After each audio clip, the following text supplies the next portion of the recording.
Good morning, good afternoon, and good evening, everybody. I'm here to give you guys a recap on a new episode of Food Wars, the 5th play, or Shokugeki no Souma Go Sara, which is on episode 2, or the 5th season of Shokugeki no Souma.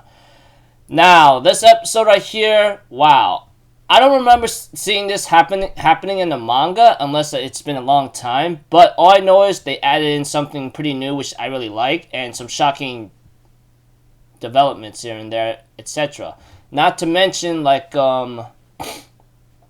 yeah, and that ending whatsoever, along with some other scenes, and I got a ugly announcement to give you guys, and I'm pretty sure the link will be in the description below, and you guys will be shocked too. Even for me, I'm like, oh my gosh, this is the ugliest case that could happen. I mean, we'll talk about that towards the end. Let's get to the recap, okay? We have to it that the blue preliminaries will be given to everybody who wants to compete in the blue. Only top 3 people, the chefs in Totsuki Academy, will be able to do so.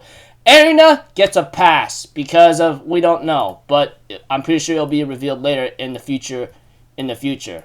But aside from that, we have to it that the theme is soup. Whoever could make good soup or something will be able to participate, and whoever makes it to the top 3 will be great. And we have to it that our orange-haired girl from the Polar Star ends up going first, and she actually gets her inspiration from Rindo Senpai, combination with the meat and soup, etc.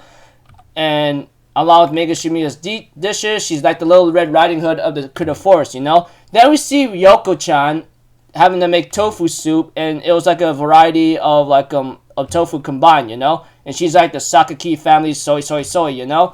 And we see to it that our bookworm guy from Polar Star Dormitory, which we all know him. I mean, he's the guy that's always been looking like he's out of shape and is about to die kind of thing. And he combined 3 soups into one. It's the Marty special, and he's pretty much the freaking hefty knowledge of everything, you know. Professor Know-It-All taste. Marty, you know. And we see to it that our smoky prince whatsoever makes a soup that's known 3 kinds smoked soy milk, you know. And we see Mikui-chan, or a meat girl kind of girl of the dawn, ends up making a dish that's 85 ranked beef, you know, combination of beef tail soup don, you know, kind of thing, and pretty much destroy them with a single blow. We have Hisaku-chan making her freaking soup, spirulina and salatabashiaki medicinal soup, however you pronounce it in a certain way. And we see to it that spirulina is a kind of algae, and sabachani is like some kind of Lethean soup from beets. And, you know, she pretty much got the judge's attention. Alice, she ends up making a playful dish, knowing that she's the global innovator of frozen foods, you know. She makes black tapioca and natural pigments and cold soups enriched in umami. And, you know, we have our mad dog, Rokun, ends up making red king crab innards and sea urchin soup with salmon roe, and then, you know, everything seems good. Sobagaki is made by Kikukune, you know, after combination of selecting the finest ingredients that came out the best combination. And Hayama's dish, it's like 5 kinds of curry soup, you know, and even etc. I mean, spices baked in the bowl, I'm melting in the curries, you know, kind of thing. Not to mention the pleasure of aroma, the more you eat. And we see Aldini's brother, having to make an Aldini style cold Tallarini, you know, kind of thing. And we see to it that it's exhilarating jalapeno soup from the North Pole. And we see our original Takumi Aldini making an Aldini style cheese fondue minestrone, you know. And it's in the red tomatoes and then cheese all together. And he pretty much made it all good with olive oil, and pretty much it was really nice. Now, Yukihira's set is pretty much golden eggs lunch set, you know. And Megumi's dish is like a bunch of meatballs, but the shocking results come out surprising later. As for Yukihira, you know, it was pretty nice here and there. I mean, he managed to make it to the top 3, but he's in the top 3, the very bottom. Takumi Aldini will later on be on the top above him by 2nd place.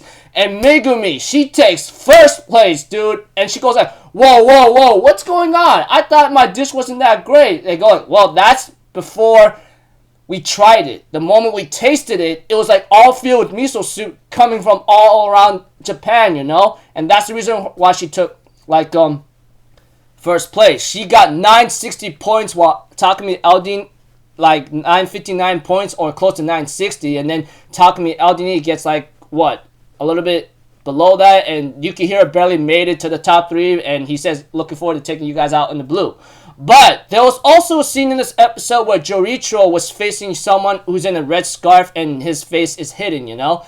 By that time, it was later on shown the results of what happened to him, and he got bam slaughtered like 5-0. Like literally 5-0. He lost flawlessly. Or should I say, he lost completely. Burnt out. And we had to it that Suzuki Sensei ends up talking to Yukihira at the Megumi, and Yukihira was passing by, and he's holding up some preliminary lessons here and there.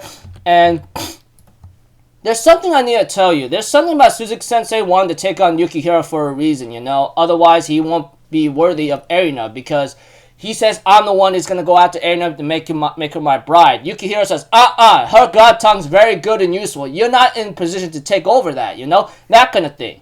And we see to it, of course, Yukihira and Suzuki Sensei have a little funny argument, and Erina listens to all this while they say, oh, I'm going to make Erina mine. Oh, she's going to be my bride. She goes, ah! And then she freaking fell down like she couldn't believe what she's hearing. And Yukihira's like, hey, you're hiding something, aren't you? You're not some ordinary teacher the way I look at it. And he goes like, who knows? Everybody has their secrets, you know? And we have to it that Yukihira says, you know what? If I beat you in this competition, you're going to reveal that secret to me. You got it? He goes like, sure, why not? But we'll have to see. And the episode ends off with Yukihira and Suzuki Sensei getting ready to battle off against each other. Now, overall recap, you know, blue preliminary start. Yukihira, Takumi Aldini, and Megumi will be the ones that take the top 3 spots to go to like the blue, you know, and that's pretty awesome. Although Yukihira's in the bottom, was at the very bottom 3. Well, the very bottom of the 3. At least he made it, you know.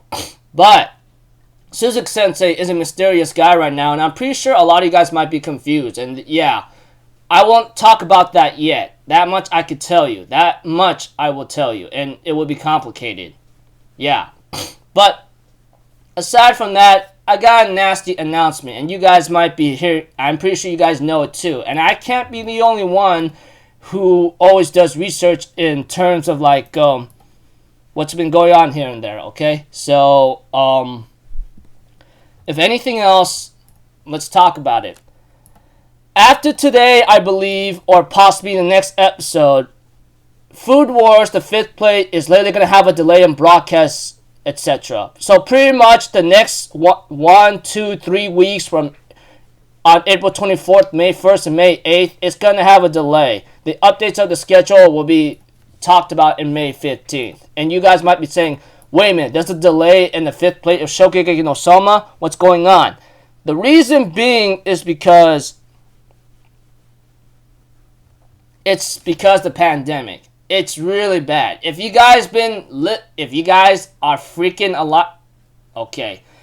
Sorry for my rudeness right there. If you guys been doing your research and you guys know what's going on around the world, the pandemic is literally the reason why things are being delayed and why a lot of shows are being pushed to next season or so. And it's really, really bad, not just for me, but for a lot of people in general. Entertainment media is what we're going by nowadays, ever since like lockdown is happening right now, and you know, the pandemic happening. It's really, really bad right now, not just for me but for everybody. It's hurting a lot of people, and it's hurting a lot of shows such as this one. We had a lot of delays throughout the season, like such as SAO is supposed to show up sometime around this month, around the end of the month, but that got pushed to next season. That's in summer 2020. And now we have this, and there's a lot more delayed up shows, if I remember correctly. And it sucks really, really badly. This is really bad. Not to mention, I'm pretty sure that's another kind of news that you guys might have known for a while, which I'll make a video on. It's already announced many days ago, and I was so lazy to make it maybe because I wasn't feeling so good about it anyway. So, yeah, after this recap, you could expect a major delay in it because because the pandemic is making the series get on delayed. And the way how it ended off in that kind of cliffhanger, it's gonna torture a lot of people. Well, except for us manga readers. I mean, I'm a manga reader myself. I mean, if you guys go to my anime list or something, you will understand that I always update it there all the freaking time. From the get-go, whatever chapter I usually read that's either translated or something, or maybe raw. I don't know. That's just me. That much I can tell you. But yeah, a lot of is really gone bad down in the hill right now. And I will make another video about that coming up soon. So until then, I'll see you guys in the next video. I'm Alpha Zero. Have a good day. I'll see you guys next time, alright? Peace out. Bye-bye. Toot-ta-da!